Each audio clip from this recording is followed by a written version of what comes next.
Hi guys! So, nandito kami sa SM. Hindi maghanap kami ng magkakanvas kami ng mga for VEs. Kasama natin si Ma'am Jean, yung B15. Tapos yung isa, doon ako yung isang MacBook Neo. So, kahit hindi ganun. So, pero yung budget in-insert yung ko yan, sir. target namin. Yung mga dati ko, Right? nawala na. Hi guys! Yan. So today, is maghahanap tayo ng budget Thank you, sir. May laptop babayaran. dito sa SM Thank you, sir. Content Cyber Zone. So titingin tayo ng spec ng ating laptop for Ma'am Jeannie. Tingin nga natin. Wala bang mas... 3,000 yung Acer din. Ma'am, ano yung sinend ko sa'yo na model? Ano? Predator. Ito yung maganda. Ganda kasi niya, pati kulay pink. O pati kulay pink siyang ganun. Ryzen 5, Ryzen 7, Core i5, 1 gig yung RAM, Ryzen to, Ryzen 5. Ma'am Jeannie, masaya ka naman. Masaya. Ang mahal. Ayan, nakakita ko. Ang laki ng interest. Ang application natin. Oo, kinimprint ko na.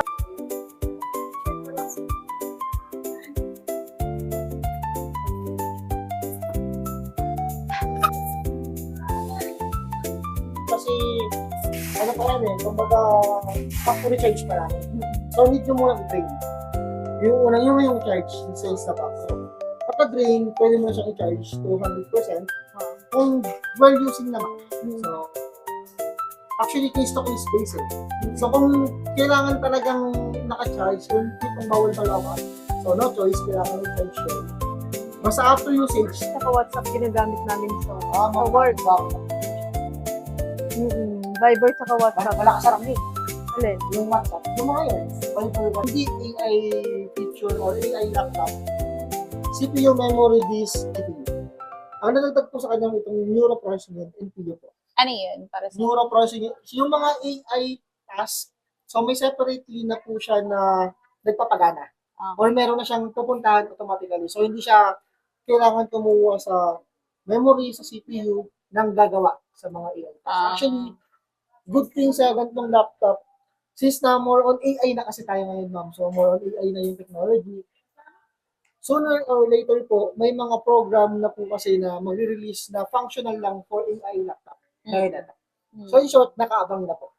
So naka-ready na po yun for NPU. Hi guys! So mission accomplished kami. Nabili namin yung laptop ni Ma'am Jeannie. RAM, 8 gig. Hi guys! So welcome back sa aming channel. Yan, mission accomplished kami today. Nakabili kami ng laptop ni Ma'am Jeannie for work. Hi guys! Welcome back. Yes! We're mission accomplished kami ngayon at nabili na namin yung laptop ni Ma'am Jeannie. And Ma'am, nag-close. Yan, sa Del Monte, sa Cyber Zone, sa Electro World, which is also an affiliate din ng Avidson. 8 gig na siya, tapos ang good news pa is expandable siya. Ano na option?